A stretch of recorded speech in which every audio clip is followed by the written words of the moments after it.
Bonjour à tous. Aujourd'hui, dans notre série Terroir Gourmand, nous partons dans la plaine orientale corse, découvrir deux produits emblématiques de la région, la noisette de Servione et la liqueur de myrte. Nous irons dans la distillerie de la famille Venturini, où Stéphano et Nicolas nous dévoileront tous les secrets de cette liqueur corse. Puis, nous rencontrerons Charles, producteur de noisettes de Servione. Je vous laisse en compagnie de celles et ceux qui font perdurer ces beaux produits, et je vous dis à très vite pour une nouvelle recette. À tout de suite.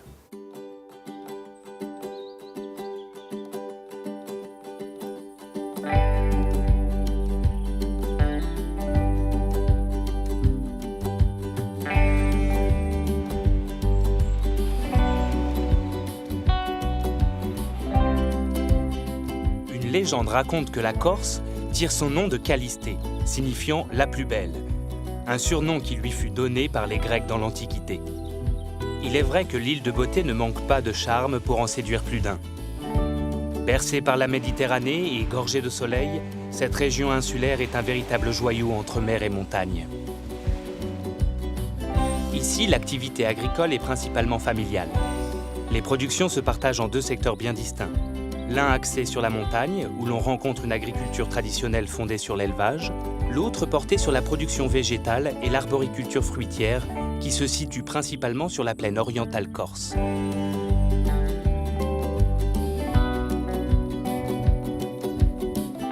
La plaine orientale corse s'étend du sud de Bastia jusqu'à l'embouchure de la Solenza. Cette longue bande côtière est bordée de plages de sable fin et de longs cordons dunaires. Elle offre des terres fertiles qui sont cultivées depuis des siècles. Certains disent que jadis, la plaine orientale corse était appelée le grenier de Rome. Aujourd'hui, on y cultive le kiwi, la vigne ou encore la clémentine.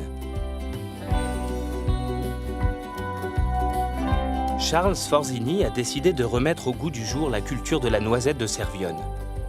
Bien que typique de la région, elle a failli disparaître. En véritable amoureux de ce fruit, Charles prend soin de produire des noisettes de qualité. À quelques kilomètres au sud, à Aleria, Stéphano et Nicolas Venturini se rendent dans le maquis pour vérifier l'évolution des baies de myrte. À la tête d'une distillerie familiale, ils élaborent un autre produit bien connu des Corses, la liqueur de myrte. La myrte, on va la trouver depuis la mer jusqu'à peu près 300 mètres d'altitude. Depuis ce point, on peut voir un panorama qui va de, je pense, Linguizet jusqu'à presque Solenza, jusqu'à Trave. Donc sur tout ce qu'on voit là, on pourrait trouver de la myrte. Sachant que c'est une plante sauvage, on peut la trouver, elle peut faire les haies, ou elle peut se retrouver n'importe où dans la nature. Hein. Oui, des fois on les retrouve dans les forêts d'eucalyptus, de pins, et aussi c'est quand même un arbuste qui compose souvent les haies de séparation des champs, les haies de bord de route. La forte sécheresse de cet été inquiète Stéphano et Nicolas et annonce une année difficile pour la fabrication de la liqueur. Tiens, regarde. On risque d'être un peu en avance cette année par contre. Elle est très petite, très sèche. Il va falloir qu'on fasse attention à mon avis, parce que s'il ne pleut pas maintenant, ça va être compliqué. Le ramassage de la myrte se fait à la main à l'aide de peignes afin de ne récolter que les baies sans casser les branches. Une technique fastidieuse qui demande beaucoup de main-d'œuvre. Si vraiment on n'en a pas assez, à part appeler plus de gens à essayer d'en ramasser, sinon il n'y a pas vraiment de... On l'avait fait une fois, on avait passé un article dans le quotidien pour demander aux gens. On avait des gens d'autres régions de Corse qui nous en avaient amené. Mais bon, c'est pas ça qui va changer la donne. Hein. Aujourd'hui, c'est... Mais sinon, on n'a aucun moyen de... On est dépendant du climat, de la nature, d'un peu tout. Malgré ces contraintes, ils sont très attentifs à la qualité de leurs produits et tiennent à assurer la réputation de la distillerie. Alors la société a été créée en 1996 par mon père. On a eu la chance de gagner des médailles d'or nationales au Salon agricole à Paris. Ce qui nous a fait connaître, et de fil en aiguille, très vite sont arrivés les fruits typiques, la myrte en premier, la châtaigne, le cédrat. Et on a continué à essayer de faire des produits de qualité et on a eu la chance d'avoir beaucoup de reconnaissance. Il faudra maintenant attendre que les pluies arrivent pour que la baie de myrte grossisse et que la récolte puisse commencer. Plus au nord, à Servione, Charles commence sa récolte de noisettes. Il utilise un souffleur pour former des andins afin de faciliter le ramassage.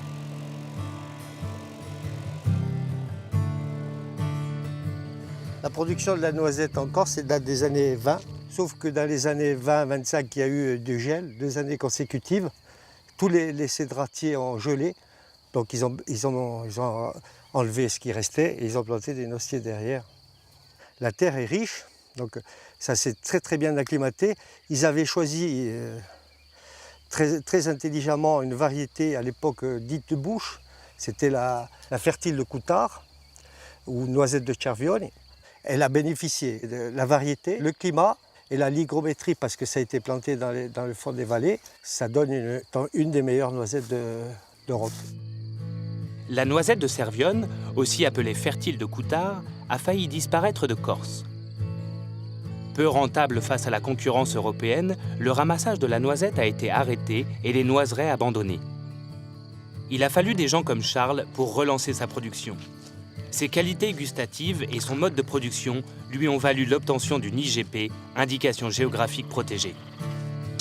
Lorsque j'ai commencé à ramasser les noisettes dans les années 80, on avait trouvé de les vendre en agriculture biologique, ce qui était un peu plus rentable. Ça veut dire qu'il n'y a pas d'engrais, pas de pesticides.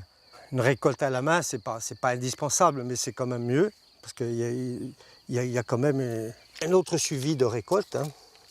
J'ai tout essayé, la récolte mécanique. Évidemment, quand tu as des quantités plus importantes, évidemment, il faut, parce que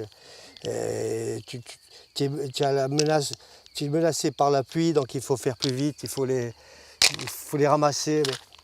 Aujourd'hui, j'ai un peu plus de temps, j'ai un peu moins de noisettes et je préfère le faire à la main. Quelque part, ça me réconforte de les toucher. C'est un plaisir pour moi, hein. C'est pas une punition. Hein. C'est une méditation. Hein. Voilà, elles sont prêtes à l'emploi.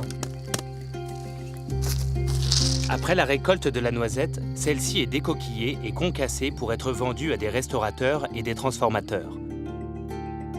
Dans la distillerie de la famille Venturini, les baies de myrte de la dernière récolte macèrent depuis 9 mois pour offrir leur saveur à la future liqueur. Cette dernière a un goût qui représente à elle seule la richesse du terroir de l'île. Aujourd'hui, il faut savoir qu'en Corse, c'est qu'il y a 2 produits typiques. On va dire pour l'apéritif, c'est le Cap Corse Mattei, rouge ou blanc. Et après, en digestif, en général, c'est la myrte. Voilà. C'est 2 produits qu'on va vous proposer, que vous soyez chez des amis ou chez des restaurateurs. C'est un produit qui est quand même pas mal, on va dire qu'il y a des notes herbacées, des notes d'eucalyptus, même un peu des fois de résineux.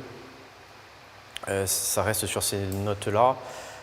Pour les eaux de vie, la liqueur, elle va avoir un peu un côté astringent. C'est un goût quand même qui reste très fortement sur la langue. C'est quelque chose de puissant, c'est quelque chose de très puissant. Là, il est en train de faire descendre les baies de myrte qui sont sur les côtés au centre de la cuve avec de l'eau, de façon à ce qu'on puisse les pomper sans qu'elles soient broyées. On les mélange à l'eau pour les envoyer. Parce qu'on met 200 kg de baies alcoolisées dans l'alambic et 800 litres d'eau, de façon à ce que ces baies ne brûlent pas et à ce qu'elles ne se déchirent pas quand elles passent dans la pompe. Avec les baies de myrte, Stéphano et Nicolas fabriquent 2 alcools différents, l'eau de vie et la liqueur, ayant chacun leur procédé de fabrication. De la macération, on va soutirer le jus qui, lui, va servir de base à la liqueur. On va juste y ajouter de l'eau, du sucre. La baie, elle, est distillée à la fabrication, à l'élaboration de l'eau de vie. Nico, c'est bon? Ouais. Le jus et les baies macérées sont pompés dans l'alambic situé dans une autre pièce. Pendant plusieurs heures, le produit est mélangé et chauffé pour offrir un extrait alcoolisé de ces baies sauvages. On est en train de pomper la macération de myrte directement dans la cuve de macération. Les baies arrivent par ce tuyau-là et sont déversées directement dans la bouilloire. Ensuite, arrivé à un certain niveau, on ferme la fenêtre pour que ça évite de déborder. Et là, on est parti pour 6 à 7 heures de distillation environ. Lors de la distillation de la myrte en eau de vie, il faut être vigilant. Stéphano et Nicolas vérifient la température et le taux d'alcool présent dans la préparation.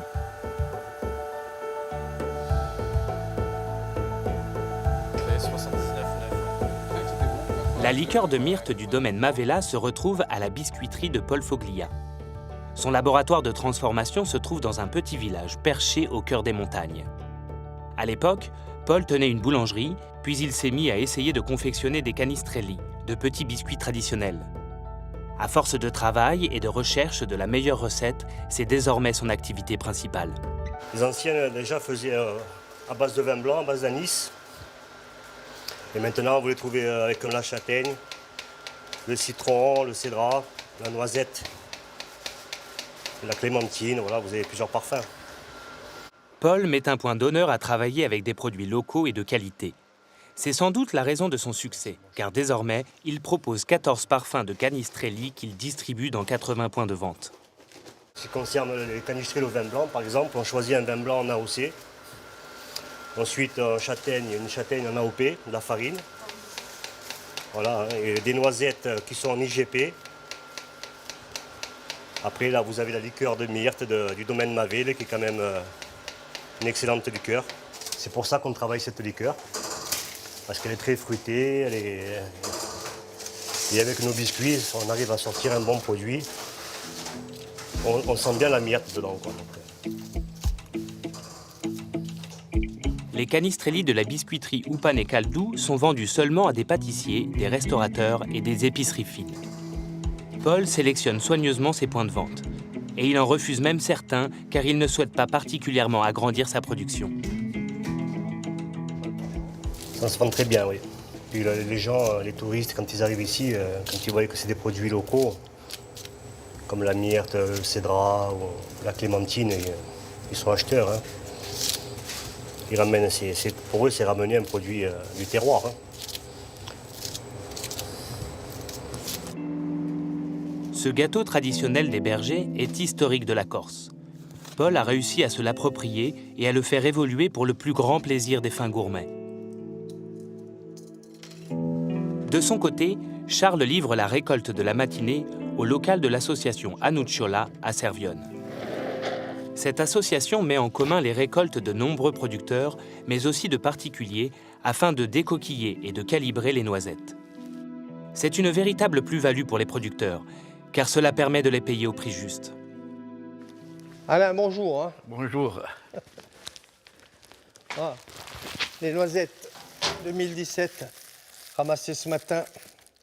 Enfin, celles qu'on peut ramasser, parce que beaucoup sont sur l'arbre. Hein. Tu as remarqué cette année. Hein. Il y en a encore plus sur l'arbre.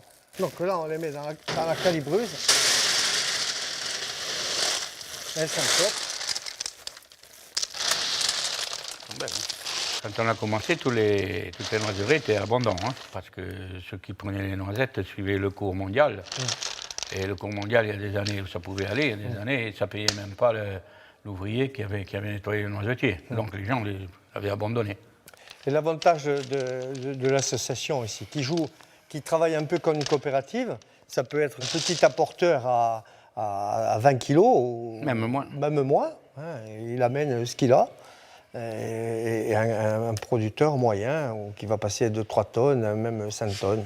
Donc nous, l'intérêt, c'était de fédérer ces producteurs et de les payer au prix juste et justifié, et tout en assumant quand même la structure et les machines.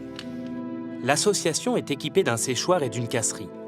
Le séchoir n'est utilisé qu'en cas de pluie lors de la récolte, car la conservation des noisettes trop humides est délicate.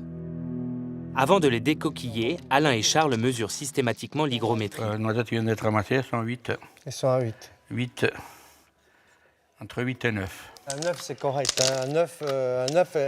Un atelier de transformation, il peut quand même déjà les travailler. Hein. Ce qui se passe, si tu la conserves comme ça, elle va reprendre toute l'humidité et toute l'hygrométrie que tu as dans l'environnement, hein, dans une pièce. Donc, elle va aller plus loin que 10%. Hein.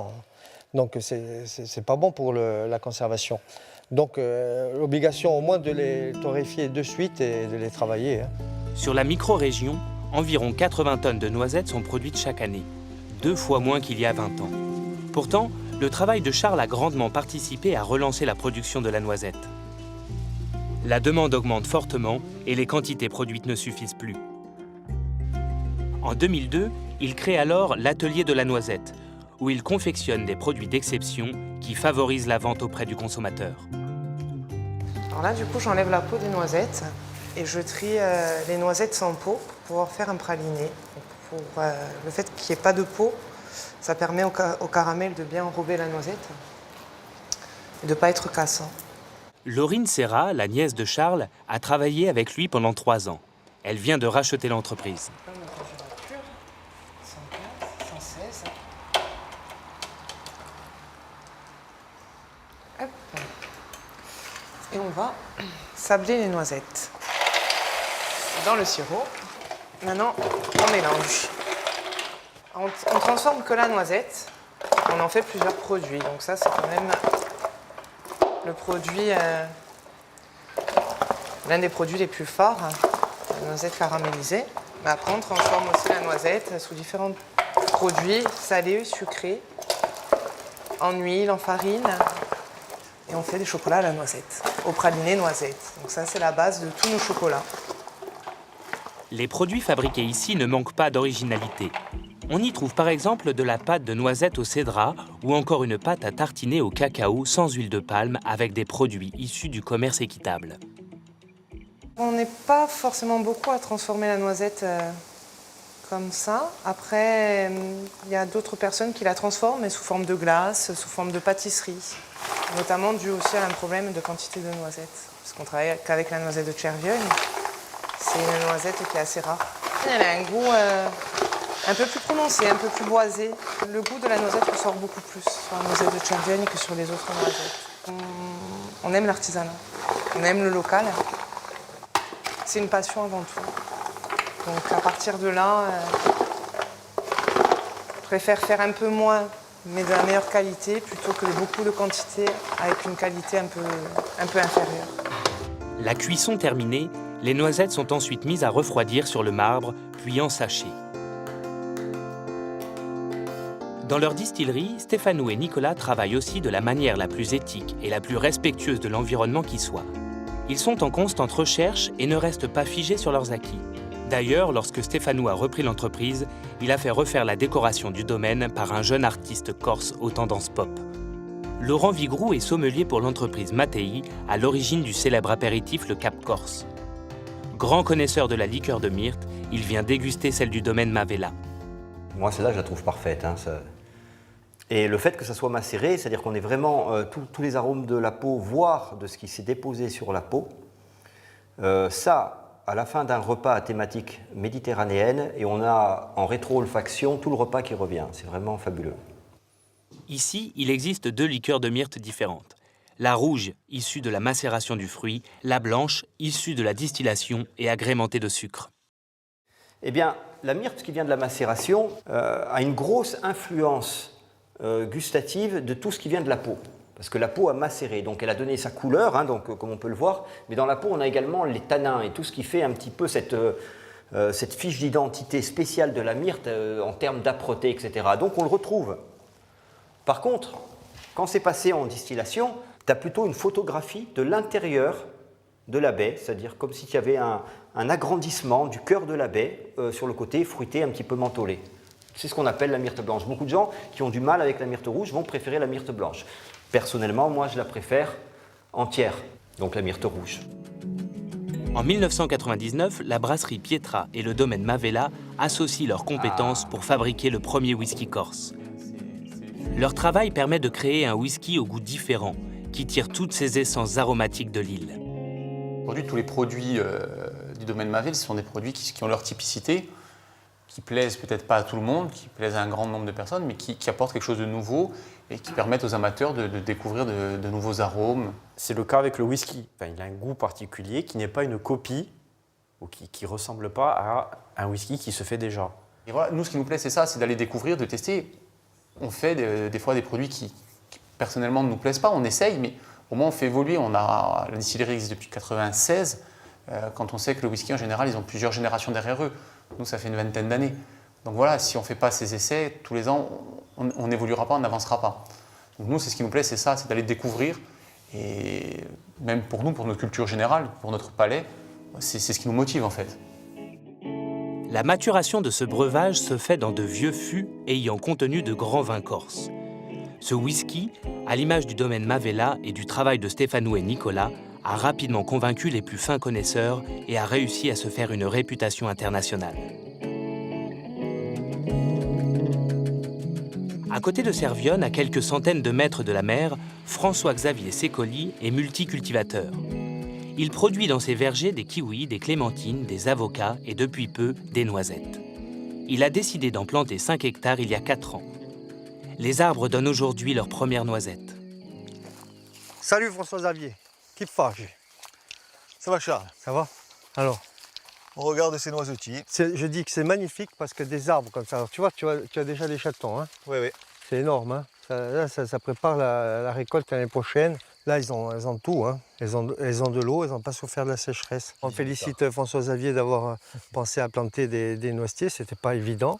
C'est par amour pour sa région et son village que c'est un peu sentimental, hein. Oui, et puis bon, c'est le fait aussi d'avoir vu le travail que tu as accompli, le fait de voir que la transformation fonctionnait bien, que la clientèle était là. Donc c'est quelqu'un qui a misé sur l'avenir. Pour Charles, il est indispensable que de nouvelles noiseraies voient le jour, notamment comme celles de François qui sont modernes. Elles sont irriguées par un système de goutte à goutte, les arbres ne souffrent pas de la sécheresse. On est sur des territoires où on croit beaucoup à une possibilité de vivre sur l'agriculture et la transformation. Il y a le tourisme en Corse, mais il n'y a pas que ça. Donc tout ce qui peut permettre de promouvoir une économie, et cette économie, elle va du producteur jusqu'au transformateur, jusqu'au vendeur, c'est quelque chose de très important. Grâce au travail de ces pionniers sur la valorisation de la noisette, aujourd'hui, on peut espérer en vivre, un jeune peut espérer en vivre, donc ça change tout. L'acharnement de Charles en faveur de la culture de la noisette commence véritablement à porter ses fruits et lui promet maintenant un bel avenir.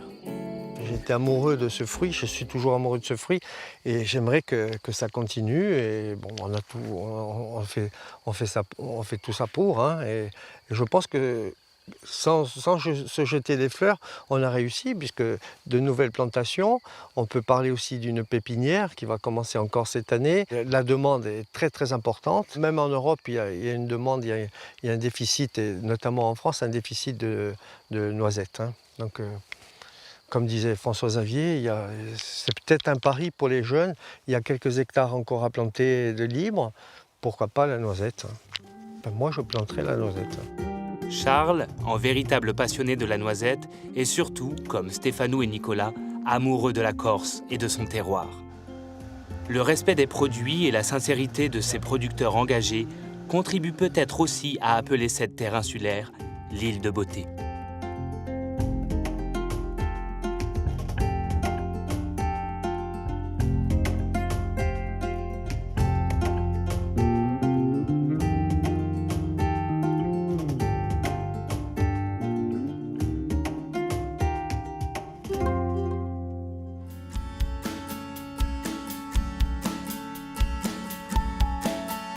Aujourd'hui, je vous propose une dacquoise noisette et meringue de myrte. Pour réaliser cette recette pour 4 personnes, il vous faudra, pour la compotée de myrtille, 190 g de myrtille, 85 g de sucre, 15 g de liqueur de myrte. Pour la dacquoise noisette, 40 g de poudre d'amande, 40 g de poudre de noisette, 30 g de sucre glace, 10 g de farine, 50 g de sucre, 3 œufs, 50 g de noisettes. Pour la réduction de liqueur de myrte, 50 g de liqueur de myrte, 10 g de sucre. Pour la meringue, un œuf, 20 g de sucre, 25 g de liqueur de myrte. Pour la compotée de myrtille, réunir les myrtilles, le sucre et la liqueur de myrte dans une casserole et laisser compoter pendant 20 minutes. Égoutter et refroidir. Réserver le jus pour la meringue. Pour la dacquoise noisette, mélangez la poudre de noisette, la poudre d'amande, le sucre glace et la farine. Montez les blancs d'œufs et les serrer en 3 fois avec le sucre. En ajoutant le sucre, ces œufs vont serrer, donc vont être plus compacts. Incorporez délicatement le mélange de poudre au blanc d'œuf en prenant soin de ne pas les faire retomber. Étalez l'appareil à environ 1 cm sur une plaque recouverte de papier sulfurisé. Concassez et torréfiez les noisettes et en gardez quelques-unes pour le dressage et parsemez le reste sur l'appareil. Cuire dans un four préchauffé à 180 degrés pendant 10 minutes environ. Laissez refroidir et réserver au froid puis détailler en 12 disques de 3 cm de diamètre. Pour la réduction de liqueur de myrte, réunir la myrte, le sucre et cuire à feu doux jusqu'à obtention d'une consistance sirupeuse. Dans une casserole, mélangez le jus de la compotée avec la liqueur de myrte et le montez à ébullition. Une fois le sirop bouillant, le laissez sur le côté. Pendant ce temps, montez les blancs en neige et les serrez avec le sucre. Versez le sirop chaud en petits filets tout en fouettant les blancs. La meringue doit être lisse, compacte et brillante. La débarrassez dans une poche pâtissière munie d'une douille unie large. S'il vous reste de l'appareil à meringue, couchez des petites boules sur une plaque et les cuire à 90 degrés. Pour le dressage, sur une assiette, disposez 3 disques de dacquoise avec une myrtille sur chacune. Les recouvrir de meringue à la myrte et les brûler à l'aide d'un chalumeau. Façonnez 3 quenelles de compotée de myrtille et les déposer sur l'assiette. Faire quelques points avec la réduction de myrte parsemée de noisettes torréfiées. Je vous souhaite une excellente dégustation et je vous dis à bientôt.